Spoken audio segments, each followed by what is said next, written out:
السلام علیکم ورحمۃ اللہ وبرکاتہ۔ الحمدللہ رب العالمین والصلاة والسلام علی سید المرسلین وعلی آلہ واصحابہ اجمعین، اما بعد۔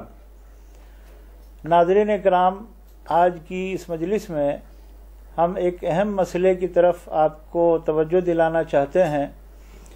مسئلہ یہ ہے کہ جب کسی شخص کا آخری وقت ہوتا ہے، نزا کا عالم ہوتا ہے اور اس کی روح جسم سے پرواز کرنے والی ہوتی ہے، تو عام طور پر ہمارے معاشرے میں یہ مسئلہ رائج ہے کہ گھر کے لوگوں میں سے کوئی شخص اس مرنے والے اپنے عزیز یا قرابت دار کے پاس بیٹھ کر سورۃ یاسین کی تلاوت کرے، اور سورہ یاسین کی تلاوت کرنے سے اس پر موت کی سختیاں کم ہو جائیں گی، ہلکی ہو جائیں گی، اور جلدی اس کی روح جسم سے نکل جائے گی۔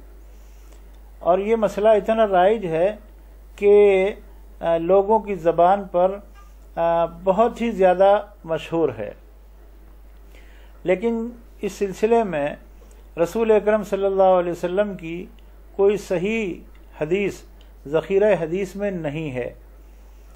اس سلسلے میں جو حدیث بیان کی جاتی ہے وہ محدثین کے نزدیک ضعیف ہے۔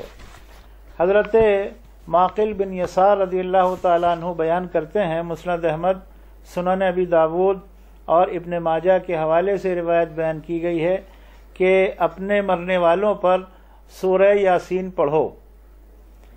اس روایت کے سلسلے میں محدثین نے جو نقد کیا ہے، اس پر جو جرح کی ہے، اس میں 3 علتیں بیان کی گئی ہیں۔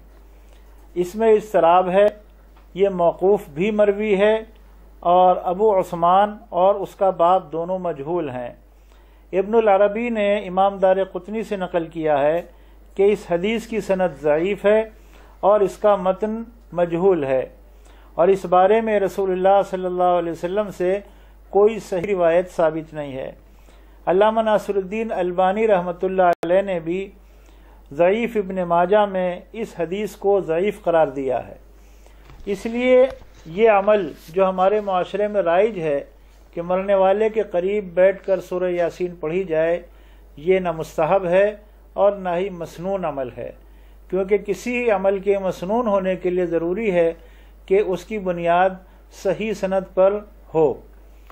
صحیح کیا ہے؟ نبی کریم صلی اللہ علیہ وسلم کی حدیث ہے، حضرت ابو سعید رضی اللہ تعالیٰ عنہ راوی ہیں، اور یہ حدیث صحیح مسلم میں ہے۔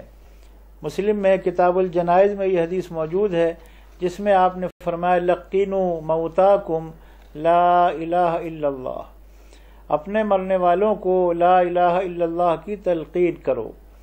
یعنی جب کسی شخص کا آخری وقت ہو اور اس کے جسم سے روح پرواز کرنے والی ہو، تو گھر والوں کو چاہیے کہ اس کے قریب بیٹھ کر لا الہ الا اللہ پڑھیں، تاکہ وہ سن کر وہ بھی پڑھنے لگے اور اسے یاد آ جائے کہ آخری وقت ہے اور مجھے بھی یہ کلمہ اپنی زبان پر جاری کرنا چاہیے۔ یہ ہدایت بھی ہے کہ مرنے والے سے یہ نہ کہا جائے کہ تم لا الہ الا اللہ کہو، بلکہ صرف اس کے پاس بیٹھ کر زور زور سے لا الہ الا اللہ کہنا چاہیے، پڑھنا چاہیے، تاکہ سن کر وہ بھی پڑھنے لگے۔ تو مسنون عمل یہ ہے کہ جب کسی شخص کی روح پرواز کرنے والی ہو، نزا کا عالم ہو، تو عزیز و اقارب کو، اہل خانہ کو، گھر والوں کو چاہیے کہ وہ اس کے پاس بیٹھ کر لا الہ الا اللہ کا ورد کریں اور لا الہ الا اللہ پڑھیں، تاکہ سن کر وہ بھی پڑھنے لگے اور اس کا آخری وقت کلمہ طیبہ پر ہو۔